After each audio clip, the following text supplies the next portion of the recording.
Good morning students. पिछले video में बेटा आपने जो है Cartesian product of two sets and relations के बारे में पढ़ा है।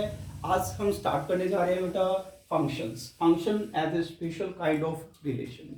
क्लियर है बेटा कि जो फंक्शन होता है वो भी एक रिलेशन ही है, but this is a special kind of relation. It means हम सभी रिलेशंस को फंक्शन नहीं कह सकते। तो कौन से रिलेशन ऐसे हैं जिनको हम फंक्शन की कैटेगरी में रखते हैं? सपोज कीजिए बेटा आपके पास दो सेट्स हैं, two non empty sets x and y। Then any subset of x cross y, x cross y का कोई भी एक सबसेट जो है वो आपका फंक्शन कहलाएगा। फंक्शन को हम जनरली f से डिनोट करते हैं, defined from x to y such that, और फंक्शन को बाय फॉर्मूला हम y इक्वल टू fx की फॉर्म में लिखते हैं। तो कोई भी subset, any subset of x cross y is said to be a function from x to y such that y equal to fx if it satisfies the two conditions। अब ये दो कंडीशन कौन से होती हैं? जैसे मान लीजिए बेटा यहाँ पे आपने दो सेट लिखे x और y, इसके एलिमेंट्स आपने सपोज कीजिए 1 2 3 एंड 4 ले लिए। इसके एलिमेंट आपने a b c एंड d ले लिए। अब ये दो कंडीशंस क्या हैं? If each element of x is related to a unique element of y, then the relation from x to y is said to be a function from x to y। अब यहाँ पे दो condition कौन सी बताई? each element of x is related to a unique element of y। each का मतलब बेटा प्रत्येक एलिमेंट, यानी इसका कोई भी एलिमेंट ऐसा ना हो जो इसके किसी भी एलिमेंट से रिलेटेड ना हो। और दूसरी कंडीशन ये है इसका प्रत्येक एलिमेंट इसके केवल unique means one and only one, एक ही एलिमेंट से रिलेटेड हो, एक से ज्यादा एलिमेंट से रिलेटेड ना हो। अब सपोज कीजिए 1 को हम रिलेट कर रहे हैं a से, 2 को रिलेट कर रहे हैं b से, 3 को रिलेट कर रहे हैं c से, 4 को रिलेट कर रहे हैं हम d से। तो यहाँ पे देखिए सभी एलिमेंट्स जो हैं इसके एक और केवल एक ही एलिमेंट से रिलेटेड है, तो it means it is a function from x to y। अब इसी को हम मान लो इस तरह से लेते x y, यहाँ पे आपने 1 2 3 4 ले लिया, यहाँ पे आपने a b c एंड d ले लिया। 1 को आपने रिलेट कर दिया a से, 2 को रिलेट कर दिया b से, 3 को भी b से कर दिया, ठीक है। और अब यहाँ पे आप देखें कि ये फंक्शन है या नहीं। क्लियरली बेटा देखो जो पहली कंडीशन है वही सेटिस्फाई नहीं हो रही है। तो यहाँ देख रहे हैं सेट x में एक एलिमेंट ऐसा है जो दूसरे सेट y के किसी भी एलिमेंट से रिलेटेड नहीं है, तो इट मीन्स ये फंक्शन नहीं होगा। अगर मान लो हम 4 को रिलेट कर दे किसके साथ? c के साथ, तो ये डेफिनेटली फंक्शन होगा। तो यहाँ पे देखिए 1 कितने एलिमेंट से रिलेटेड है? केवल एक से। 2 कितने एलिमेंट से रिलेटेड है? केवल एक से। 3 कितने एलिमेंट से रिलेटेड है? केवल एक से। और 4 भी केवल एक से। अब यहाँ का फर्स्ट सेट का ईच एलिमेंट सेकंड सेट के एक और केवल एक ही एलिमेंट से रिलेटेड है, ठीक है। तो ये आपका फंक्शन होगा। इसमें आपने एक बात और ऑब्जर्व की बेटा कि जो फर्स्ट सेट है उसके एक से ज्यादा एलिमेंट सेम एलिमेंट से एक ही एलिमेंट से रिलेटेड हो सकते हैं। अब हम ये कहेंगे 2 कितने एलिमेंट से रिलेटेड है? तो सिंगल एलिमेंट से। और 3 भी केवल एक से। तो एक से ज्यादा एलिमेंट सेम एलिमेंट से रिलेटेड हो सकते हैं। और जो सेकंड सेट है बेटा इसमें कुछ एलिमेंट्स ऐसे हो सकते हैं जो फर्स्ट सेट के किसी भी एलिमेंट से रिलेटेड ना हो।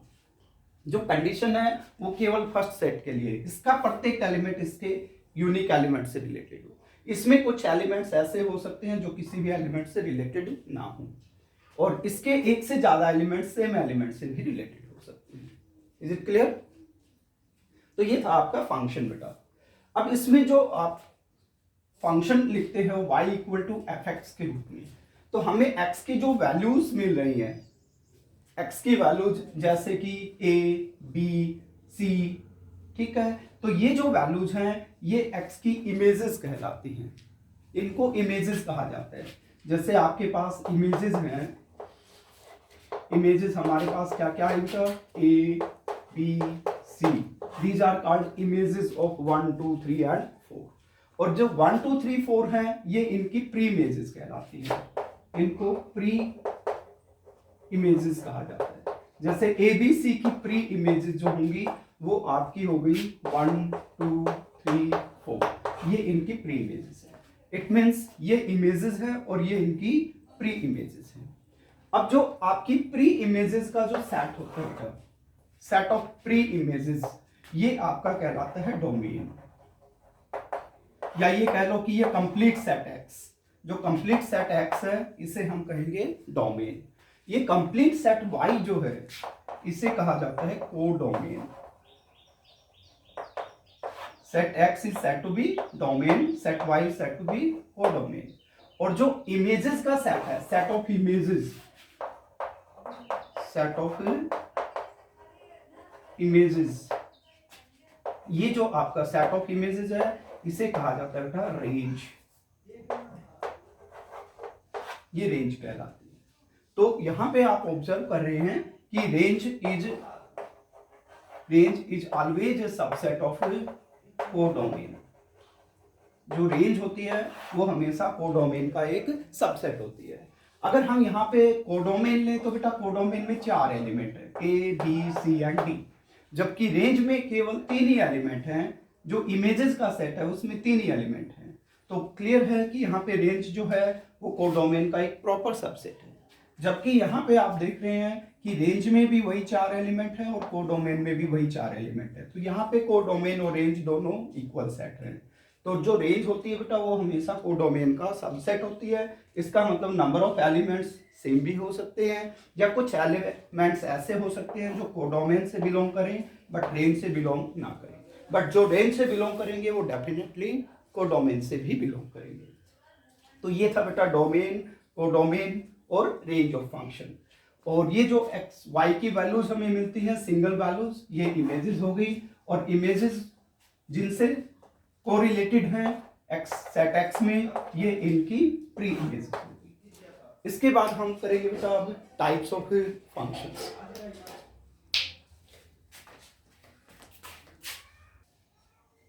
टाइप करने से पहले बेटा आपने करनी है रिप्रेजेंटेशन।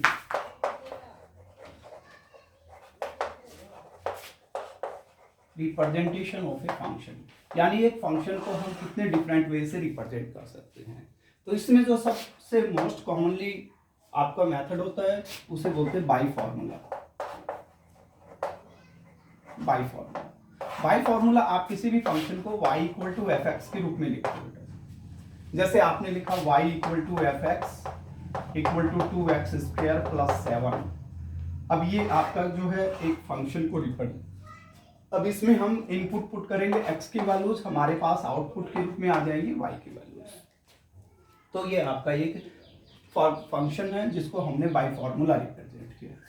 सेकंड मेथड होता है बेटा जो है वो आपका सेट बिल्डर फॉर्म है। सेट बिल्डर फॉर्म,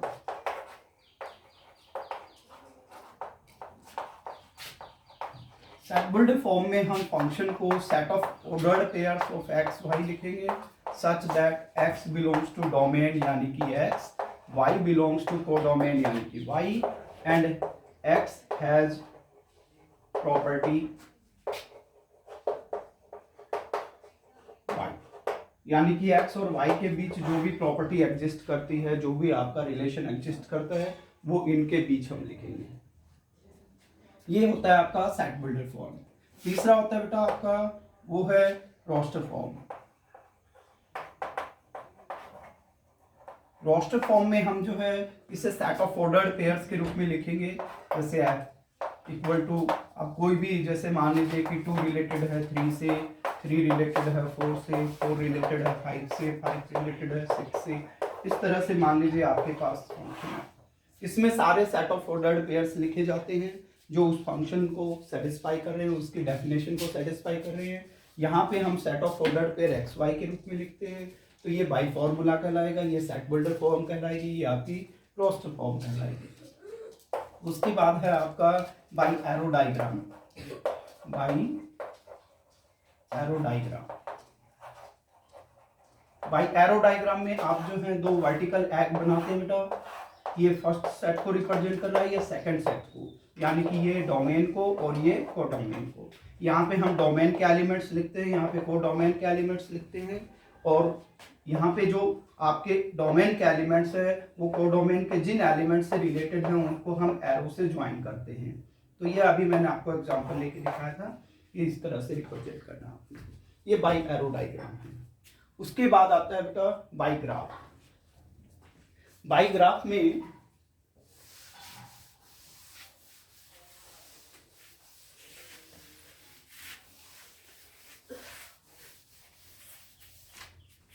ग्राफ के द्वारा बेटा आप केवल ये बता सकते हैं कि जो ग्राफ आपको दिया गया है वो एक फंक्शन को रिप्रेजेंट करता है या नहीं करता है। साथ साथ हम ग्राफ के द्वारा किसी भी फंक्शन का डोमेन और रेंज फाइंड आउट कर सकते हैं।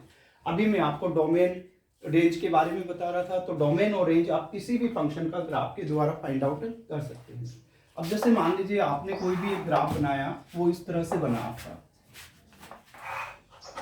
सपोज कीजिए, और आपने ये डिसाइड करना है कि ये जो ग्राफ है ये फंक्शन को रिप्रेजेंट कर रहा है या नहीं कर रहा है। तो इसके लिए एक सिंपल ट्रिक ये है बेटा कि वाई एक्सिस के पैरेलल आप कोई भी एक लाइन ड्रा करेंगे, कहीं से भी ड्रा कर सकते हैं, वाई एक्सिस के पैरेलल होनी चाहिए। अगर वो लाइन उस ग्राफ को जस्ट एक पॉइंट पे इंटरसेक्ट करे तो इट मीन्स वो ग्राफ हमेशा एक फंक्शन को रिप्रेजेंट करेगा। अगर वो एक से ज़्यादा लाइंस को इंटरसेक्ट, उस ग्राफ को एक से ज़्यादा पॉइंट्स पे इंटरसेक्ट करे, तो इसका मतलब वो आपका रिलेशन तो होगा बट फंक्शन नहीं होगा। अब जैसे मान लो आपने यहाँ से एक लाइन ड्रा कर दी, अब ये लाइन इस ग्राफ को जस्ट एक ही पॉइंट पे इंटरसेक्ट करेगी। यहाँ से आपने लाइन ड्रा कर दी तो ये लाइन भी इस ग्राफ को जस्ट एक ही पॉइंट पे इंटरसेक्ट कर रही है। इसका मतलब ये हुआ कि x की एक सिंगल वैल्यू के लिए y की हमें केवल एक ही वैल्यू प्राप्त हो रही है। अब सपोज करो यहाँ पे x कोऑर्डिनेट 2 है और y कोऑर्डिनेट यहाँ पे x मान लीजिए 3 है, तो x की वैल्यू 2 के लिए उसकी जो इमेज आएगी वो 3 आएगी, जो कि यूनिक होगी। यहाँ पे x की वैल्यू मान लीजिए हमने -1 ले ली और y की वैल्यू सपोज कीजिए यहाँ पे आ गई 4, तो x की सिंगल वैल्यू के लिए उसकी इमेज यूनिक है। तो ये आपका एक ही फंक्शन है। बट मान लीजिए कि आपका जो ग्राफ है वो इस तरह से दे दिया आपको, अब सपोज करो कि ये पैराबोला के शेप में इस तरह से। अब ये जो है ये रिलेशन हो सकता है बट ये फंक्शन नहीं होगा, क्योंकि आप वाई एक्सिस के पैरेलल लाइन ड्रा करेंगे बेटा, तो यहाँ पे देखिए ये लाइन जो है इस ग्राफ को 2 पॉइंट्स पे इंटरसेक्ट कर रही है। अब एक पॉइंट यहाँ पे है, दूसरा पॉइंट आपका यहाँ पे है। अब एक्स कोऑर्डिनेट इन दोनों पॉइंट्स के ऊपर सेम होगा क्योंकि ये लाइन वाई एक्सिस के पैरेलल है। अब यहाँ पे एक्स कोऑर्डिनेट मान लीजिए 2 है और वाई कोऑर्डिनेट 4 है। यहाँ पे एक्स कोऑर्डिनेट 2 है, वाई कोऑर्डिनेट -4 है। तो एक्स जो कोऑर्डिनेट होगा बेटा ये डोमेन से बिलोंग करेगा और वाई कोऑर्डिनेट जो बिलोंग करता है वो कोडोमेन से। तो डोमेन में सिंगल एलिमेंट की एक से ज्यादा इमेज मिलेगी। तो यहाँ पे देखिए 2 की इमेज 4 भी हो जाएगी और 2 की इमेज -4 भी हो जाएगी। और जब एक ही एलिमेंट यहाँ पे मान लीजिए 2 है और यहाँ पे मान लीजिए आपके पास 4 और -4 है, अब 2 एक ही एलिमेंट जो है 2 एलिमेंट से अगर रिलेटेड होगा तो वो फंक्शन नहीं हो सकता। तो यही इसका रीजन है। तो ग्राफ से आप ये बता सकते हैं बेटा कि वो आपका जो है फंक्शन है या नहीं। दूसरा, किसी भी ग्राफ के द्वारा बेटा आप उसका डोमेन और रेंज भी फाइंड आउट कर सकते हैं। इसका एक सिंपल ट्रिक मैं आपको बता रहा हूं डोमेन और रेंज निकालने का। आपके पास जो भी ग्राफ है बेटा उस ग्राफ का आप एक्स एक्सिस के ऊपर एक प्रोजेक्शन ड्रा करेंगे। अब यहाँ पे देखिए ये वैल्यू अप टू इन्फिनिटी तक पॉजिटिव वैल्यू जा रही है और इधर आपके पास x की value up to infinity minus जाएगी। तो अगर आप इसका प्रोजेक्शन ड्रा करेंगे तो यहाँ पे x की वैल्यू जो है -इन्फिनिटी से +इन्फिनिटी तक सभी आएगी। तो इस फंक्शन का हम जो डोमेन निकालेंगे बेटा, तो यहाँ पे देखिए x की वैल्यूज आप जैसे से इधर जाएंगे तो x की वैल्यूज भी इधर जाती जाएगी आपके पास, तो अप टू -इन्फिनिटी और इधर आपके पास अप टू +इन्फिनिटी होगी। तो -इन्फिनिटी टू +इन्फिनिटी यानी कि ऑल रियल वैल्यूज हम ले सकते हैं। और इसी तरह से जब हम इसकी रेंज निकालते हैं तो रेंज यहाँ पे देखिए बेटा y की जो वैल्यूज है, अगर आपके पास जो ग्राफ है उस ग्राफ का आप y एक्सिस के ऊपर प्रोजेक्शन ड्रा करेंगे तो वो उसकी रेंज आ जाएगी। यहाँ पे देखिए आप अगर इस ग्राफ का हम y एक्सिस पे प्रोजेक्शन ड्रा करते हैं तो ये वैल्यू जो है 0 से स्टार्ट होगी, इससे नीचे ग्राफ नहीं है और ऊपर इसकी कोई लिमिट नहीं है, अप टू ये इन्फिनिटी तक इंक्रीज कर सकते हैं। तो इसका मतलब इस फंक्शन की जो रेंज होगी वो आपकी 0 इसमें इंक्लूड है, तो 0 से लेकर इन्फिनिटी तक ये रेंज आ गई है। तो इस तरह से आप ग्राफ के द्वारा किसी फंक्शन का डोमेन और रेंज फाइंड आउट कर सकते हैं। अब हम कर रहे हैं बेटा types of functions.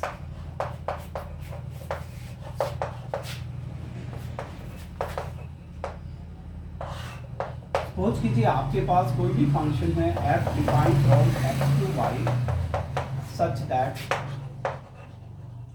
y equal to fx। अब हमने कोई भी फंक्शन बताना है बेटा, सबसे पहले उसके बारे में हमने उसका डोमेन और रेंज डिसाइड करने।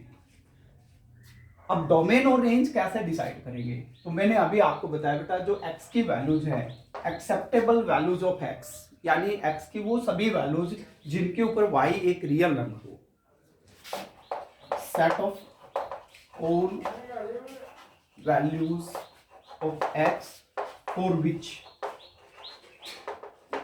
y is a real number is called domain। यानी x की वो सभी वैल्यूज जिनको अगर हम इस फंक्शन में पुट करें तो हमारे पास y की जो वैल्यू आए वो एक रियल नंबर हो, वो डिफाइन करें, तो उसे हम कहेंगे डोमेन। और x की इन वैल्यूज को पुट करने पे हमारे पास y की जो वैल्यूज का सेट आएगा वो उसकी रेंज कहलाएगी। तो आप ये समझ लो बेटा कि ये जैसे मान लीजिए एक मशीन है, प्रोसेसिंग मशीन fx, और यहाँ से हमने इनपुट डालना है, तो जो इनपुट होगा वो x की वैल्यूज होंगी, और यहाँ से जो हमारे पास आउटपुट आएगा वो हमारे पास y की वैल्यूज होंगी।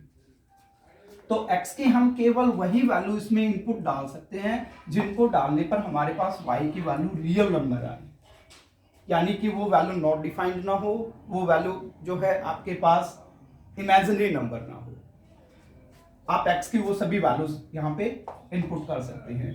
तो ये जो x की वैल्यूज हम पुट कर रहे हैं ये तो हो गया आपका डोमेन, इनकी वैल्यूज का सेट, और हमें y की वैल्यूज का जो सेट मिलेगा वो आपकी कहलाएगी रेंज। ये हो गया आपका डोमेन, और ये y की वैल्यूज का जो सेट आएगा ये कहलाएगी उसकी रेंज। इसके बाद जो है अब हम टाइप्स ले रहे हैं। चलो, तो टाइप्स ऑफ फंक्शन में बेटा हम सबसे पहले कर रहे हैं कांस्टेंट फंक्शन। कांस्टेंट फंक्शन क्या होता है? Any function of the type y equal to fx equal to constant को हम k c किसी से भी डिनोट कर सकते हैं। ये जो फंक्शन है बेटा इसको कांस्टेंट फंक्शन कहा जाता है। कोई भी फंक्शन है बेटा आपको उसका ग्राफ बिल्कुल क्लियर होना चाहिए कि इस फंक्शन का ग्राफ कैसे होता है। अगर आपकी माइंड में उसका ग्राफ क्लियर है तो आप डोमेन और रेंज ग्राफ से ही डिसाइड कर सकते हैं, तो आपके लिए वो बिल्कुल इजी हो जाता है। अगर आपने किसी भी फंक्शन का ग्राफ प्लॉट करना, ड्रा करना है, तो एक सिंपल ट्रिक है, आप x की कुछ वैल्यूज ले लीजिए, एक्सेप्टेबल वैल्यूज, और उनको पुट करके आप उनकी जो इमेजेस हैं y की वैल्यूज निकाल लीजिए, उनको आप ज्वाइन करेंगे तो आपके पास रिक्वायर्ड ग्राफ आ जाएगा। अब जैसे यहाँ पे मान लीजिए आप फंक्शन में x की वैल्यूज पुट करेंगे कुछ भी, लाइक हमारे पास ये x हो गया, ये y हो गया। अब x की वैल्यू मान लीजिए आपने -3 पुट कर दी, तो y की वैल्यू, अब यहाँ पे x की वैल्यू पुट करने पर y की वैल्यू आपके पास सेम रहेगी, इसमें कोई चेंज नहीं होगा। आपके पास आ गया 3, आपने पुट किया यहाँ पे -1, तो भी हमारे पास y की वैल्यू k आ। x की वैल्यू आपने पुट की 0, तो भी y की वैल्यू हमारे पास आई k। x की वैल्यू आपने +2 पुट की, तो भी y की वैल्यू आपके पास आई k। तो इसका मतलब x की हम कोई भी वैल्यू पुट करते हैं तो y की वैल्यू में कोई चेंज नहीं होगा। अब ये जो k है ये कोई भी कांस्टेंट वैल्यू हो सकती है। सपोज कीजिए इस k की वैल्यू हमने जो है 5 लेंगे, तो इसका मतलब x की हम कोई भी वैल्यू पुट करेंगे, y की वैल्यू, fx की वैल्यू कांस्टेंट रहेगी, उसमें कोई चेंज नहीं होगा।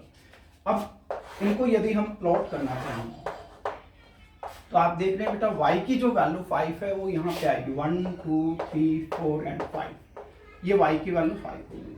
अब x की वैल्यू हमने -3 ली, तो -3 आपका यहाँ पे आ जाएगा।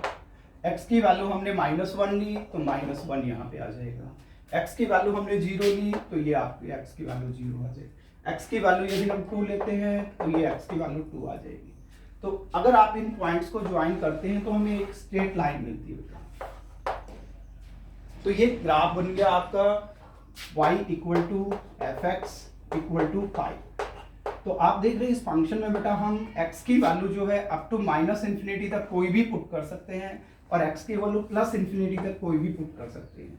तो x की सभी वैल्यूज हम इस फंक्शन में पुट कर सकते हैं, x की सभी वैल्यूज यहाँ पे अलाउड हैं, और y की वैल्यू आपको x की सभी वैल्यूज के ऊपर सेम एक ही कांस्टेंट प्राप्त हो रहा है, तो ये आपका कांस्टेंट फंक्शन कहलाएगा। अब अगर इसका आप डोमेन निकालना चाहें तो आप किसी भी फंक्शन का जो ग्राफ है उसका x एक्सिस के ऊपर जो इमेज होगी उसका प्रोजेक्शन होगा वो डोमेन होगा, और y एक्सिस के ऊपर जो उसकी इमेज होगी या वो उसकी रेंज कहलाएगी। तो आप अगर इस x एक्सिस के ऊपर इसका ग्राफ प्रोजेक्शन ड्रा करते हैं बेटा, तो यहाँ पे -∞ से लेकर +∞ तक सभी रियल वैल्यूज हम ले सकते हैं, तो इसका डोमेन होगा R, यानी कि सभी रियल वैल्यूज के लिए फंक्शन डिफाइन करते हैं। और इसके अगर हम रेंज निकाले तो आप देख रहे हैं बेटा x की सभी वैल्यूज पे आउटपुट हमें केवल एक ही मिल रही है, तो इसकी रेंज जो है इस फंक्शन के अकॉर्डिंग तो 5 हो जाएगी, और यहाँ पे जो है 5 की बजाय कोई भी कांस्टेंट हो सकता है, तो ये k लिखी जाएगी। अब मान लो यहाँ पे y की वैल्यू हम -2 पुट कर देते तो आपका ग्राफ ये इस तरह से बन जाता है, y = -2। तो k की वैल्यू कोई भी कांस्टेंट हो सकती है। तो ये फंक्शन, ये आपका जो फंक्शन था बेटा कांस्टेंट फंक्शन। तो y = fx = some constant, domain is a whole real number, range is constant. Second one is beta identity function. Identity function. Any function of the type y = fx = x is called identity function. एक simple language में कहें बेटा, जिस function में input output दोनों same हो तो वो आपका आइडेंटिटी फंक्शन कहलाता है। अगर इस फंक्शन का हम ग्राफ प्लॉट करना चाहें तो हम कुछ वैल्यूज लेंगे जिनकी हेल्प से इसका ग्राफ बना सकते हैं। सपोज कीजिए x की वैल्यू हमने ले ली 0, देन y की वैल्यू भी 0, क्योंकि यहाँ पे जो भी x की वैल्यू पुट करेंगे वही हमारे पास y की वैल्यू आएगी। x की वैल्यू मान लीजिए हम ले लेते हैं 2, तो y की वैल्यू 2 आ जाएगी। x की वैल्यू -2 लेते हैं तो y की वैल्यू भी -2। x की वैल्यू मान लो हमने 5 ले ली तो y की वैल्यू भी 5। तो इनपुट आउटपुट दोनों सेम होंगे। अगर इन पॉइंट्स को हम प्लॉट करेंगे तो ये ग्राफ आपको इस तरह से मिलेगा, x की वैल्यू 0, y की वैल्यू 0। x की वैल्यू यदि हम 2 ले रहे हैं तो y की वैल्यू भी हमारे पास 2 आ रही है, इट मींस ये पॉइंट हो गया। x की वैल्यू यदि हम -2 ले रहे हैं तो y की वैल्यू भी हमारे पास -2 आ जाएगी, तो ये पॉइंट हो गया आपका। x की वैल्यू यदि हम 5 ले रहे हैं, 3, 4 एंड 5, तो y की वैल्यू भी हमारे पास 5 ही आएगी, इट मींस आपका ये ग्राफ। इन पॉइंट्स को यदि हम ज्वाइन करेंगे तो एक स्ट्रेट लाइन होगी जो ओरिजिन में से पास होगी बेटा, और x एक्सिस के साथ 45 डिग्री का एंगल बनाएगी। अब यहाँ पे देखो, इस फंक्शन में अगर हम इसका डोमेन निकालना चाहें तो आप देख रहे हो बेटा कि यहाँ पे इसकी जो लिमिट है वो अप टू -∞ तक कोई भी हो सकती है, और इधर इसका प्रोजेक्शन x एक्सिस पे अप टू +∞ तक कोई भी वैल्यू आ सकती है। तो इसका मतलब x की वैल्यू -∞ से लेकर +∞ तक कोई भी पुट कर सकते हैं। ये x की सभी वैल्यूज के लिए वैलिड है, डिफाइन कर रहा है, तो इसका मतलब इसका जो डोमेन होगा वो ऑल रियल नंबर होगा। सभी रियल नंबर्स के ऊपर हम इस फंक्शन की वैल्यू कैलकुलेट कर सकते हैं, फाइंड आउट कर सकते हैं, तो ये डोमेन हो गया। और इसकी अगर हम रेंज निकालना चाहें बेटा, तो अगर हम यहाँ पे y एक्सिस पे प्रोजेक्शन ड्रा करेंगे तो यहाँ पे देखिए आप अप टू +∞ तक और अप टू -∞ तक सभी y की रियल वैल्यूज आएंगी। तो यहाँ देख रहे बेटा जो x की वैल्यू आ रही है वही y की वैल्यू आ रही है, तो x की वैल्यू अगर ऑल रियल नंबर है तो y की वैल्यू भी ऑल रियल नंबर। तो इसका जो डोमेन और रेंज होंगे बेटा वो सेट ऑफ रियल नंबर्स होंगे।